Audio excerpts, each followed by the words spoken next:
Hello students, पिछली video में हमने लेवल ऑफ टीचिंग आज हम पढ़ेंगे। पिछली वीडियो में हमने मीनिंग और नेचर के बारे में पढ़ा था, तब हमने बात की थी। भी नेक्स्ट वीडियो में हम इसके जो 3 लेवल्स हैं उनके बारे में पढ़ेंगे। ये आपके लिए बेस्ट नोट्स हैं, मैं सिर्फ ये विश्वास दिला सकती हूँ।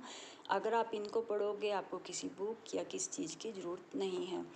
चलो हम स्टार्ट करते हैं। 3 लेवल ऑफ टीचिंग होते हैं: memory level of teaching, understanding level of teaching and reflective level of teaching. जो मेमोरी लेवल टीचिंग होता है तो थॉटलेस टीचिंग होती है। हम कह सकते हैं सिर्फ मेमोरी ही करनी है, हमें रोट करना है, जो स्टार्टिंग एज में बच्चों की शुरुआती एज है। सेकंड है understanding level of teaching, thoughtful teaching, जिसमें हम सब कुछ समझ के सोच के करते हैं। Reflective level of teaching is upper thoughtful teaching, जिसमें हम बहुत ही डीपली कह सकते हैं, बहुत ही ध्यान से समझ के लाइफ टाइम बस के लिए कर लेते हैं याद बस। ये जो नीचे आपको ये मॉडल दिखाई दे रहा है, ये दिया था मॉरिस एल्विगे ने 1976 में। कई बार ये बना हुआ आता है। हमें ध्यान रखना है, इसमें सबसे नीचे होता है मेमोरी लेवल, जो कि लीस्ट थॉटफुल माना जाता है। रोट लर्निंग पे जो हर्बर्ट ने दिया था, ये बात याद रखनी है। ये जो तीनों लेवल दिए थे ये मॉरिस एल्विगे ने दिए थे, बट जो मेमोरी लेवल था ये हर्बर्ट के द्वारा दिया हुआ है। और understanding level of teaching Morrison ने दिया था, थॉटफुल है।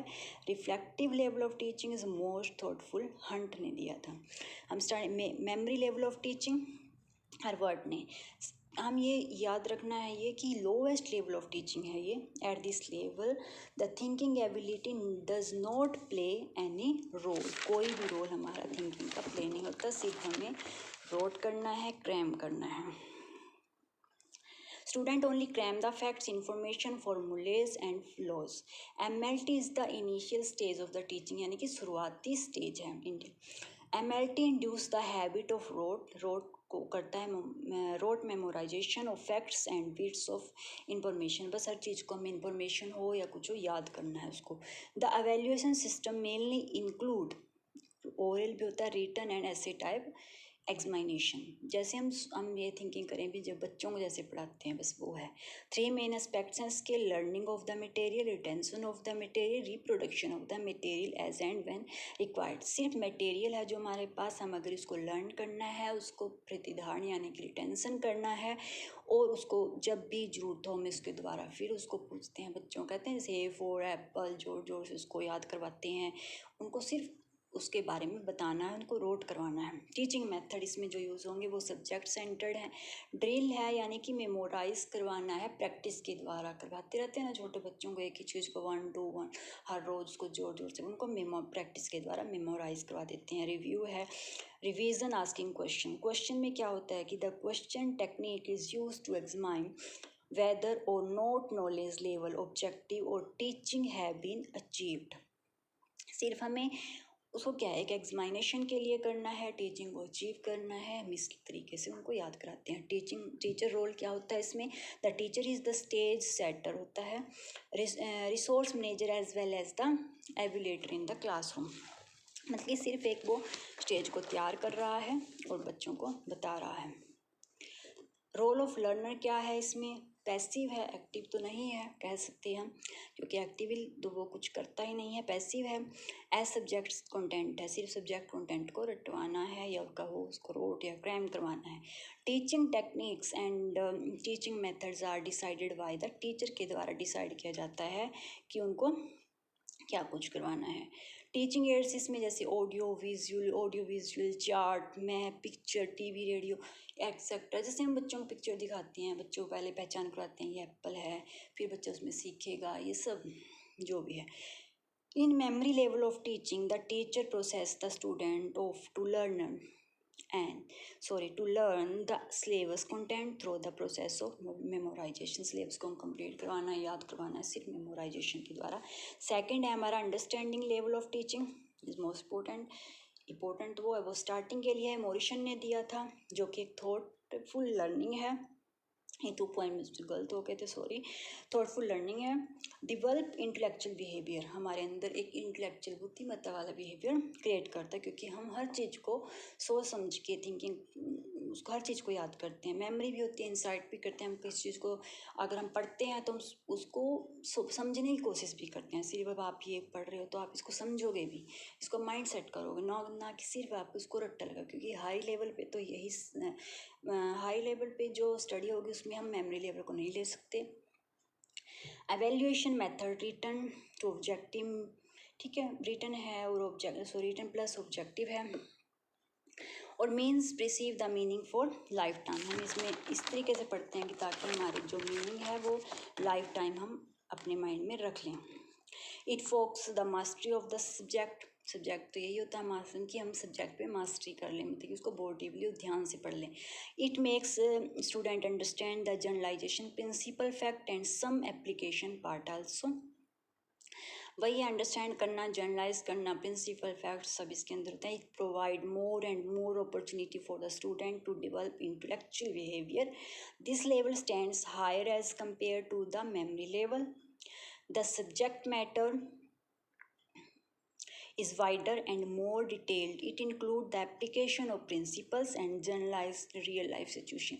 जो भी हमारा रियल लाइफ सिचुएशन लेकर हम बच्चों को बताते हैं, पढ़ाते हैं, उनको जनरलाइज करवाते हैं, क्योंकि छोटा बच्चा तो कोई जनरलाइज नहीं कर सकता। अगर हम उसको कहेंगे और वो नहीं जोड़ सकेगा उसको रियल लाइफ से, बट हमें कोई टॉपिक मिलेगा तो हम रियल लाइफ से उसको जोड़कर अच्छी तरीके से समझेंगे, पढ़ेंगे, उन कुछ क्रिएट भी करते हैं, कुछ अपने पॉइंट ऑफ व्यू भी देते हैं। इन MLT जो मतलब कि हम पीछे पढ़ के होते हैं, memory level of teaching, we rote everything, never try to get meaning. इसमें सिर्फ हम रोट करते हैं, कभी भी मीनिंग समझने की कोशिश नहीं करते। But in ULT we try to understand the meaning of every word and try to use them. हम हर वर्ड को, हर चीज़ को, मीनिंग को, उसको समझने की कोशिश करते हैं, उसको यूज़ करते हैं।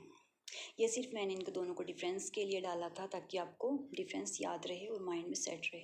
टीचिंग मेथड, इसमें जैसा कि ये आपको पता है हाई लेवल के लिए तो लेक्चर चलेगा, डिस्कशन मेथड है। अब लेक्चर दे रहे हैं तो उसमें बच्चे पूछेंगे भी, बीच में एक्टिव भी रहेंगे, डिस्कस करते हैं हम, किसी को सब अपने पॉइंट ऑफ व्यू देते हैं किसी भी टॉपिक पे। एग्जाम्पलीफिकेशन होता है, एक्सप्लेनेशन होता है, इंडक्टिव और डिडक्टिव होता है। ये इंडक्टिव डिडक्टिव थोड़ा मैंने मीनिंग को समझाया है। इंडक्टिव क्या होता है, जो भी मतलब हिंदी में कहते हैं सो आगमनात्मक, using particular fact and example to form general rules and principle. मतलब कि हम इसमें क्या है, फैक्ट्स पे चलते हैं, प्रिंसिपल्स, रूल्स हम जो जनरलाइज करते हैं, ठीक है, जिसमें विशेष तथ्यों और उदाहरणों से सामान्य नियमों और सिद्धांतों का निर्धारण हो। इसमें से मीनिंग के लिए बताया है, इसके बारे में डिटेल आगे पढ़ी आएगी इसमें। डिडक्टिव होता है निगमनात्मक, इस रीचिंग एन आंसर और decision by thinking about the non fact. हम कुछ जानते हैं उसके बारे में पर हम उन पर थिंकिंग करके उनके आंसर तक पहुंचना चाहते हैं, डिसीजन बनाना चाहते हैं। टीचिंग एड्स, इसमें models, charts, flash cards, pictures use होंगे। और एवेल्यूएशन क्या होता है कि the evaluation system mainly include both essay and objective type question. जैसे हम देखते हैं बड़ी क्लासेस में हमारे पास एसे टाइप पे आते हैं, ऑब्जेक्टिव क्वेश्चंस भी आते हैं, जैसे इनमें NTA में भी आते हैं objective type. The test and tools need proper planning के साथ। ये ऐसा नहीं है अभी हम जब चीज़ा है, टीचर्स भी प्लान करता है, हम भी प्लान करते हैं, हमें कैसे पढ़ना है, टीचर्स को पता होता है कैसे पढ़ाना है, क्या टूल्स यूज़ करना है। The role of the learner is more active and they have to work hard at this level. जो लर्नर का रोल है वो बहुत ही ज़्यादा एक्टिव होता है। They have to work hard at this, इसमें काफ़ी वर्क हार्ड करते हैं। मैंने ये इसमें 2 लेवल समझाए हैं। नेक्स्ट लेवल जो रिफ्लेक्टिव लेवल ऑफ टीचिंग है नेक्स्ट वीडियो में बताऊंगी, क्योंकि मुझे लग रहा था ये लेंथी होगा, कभी ये समझ में ना आए वीडियो लेंथी हो जाए।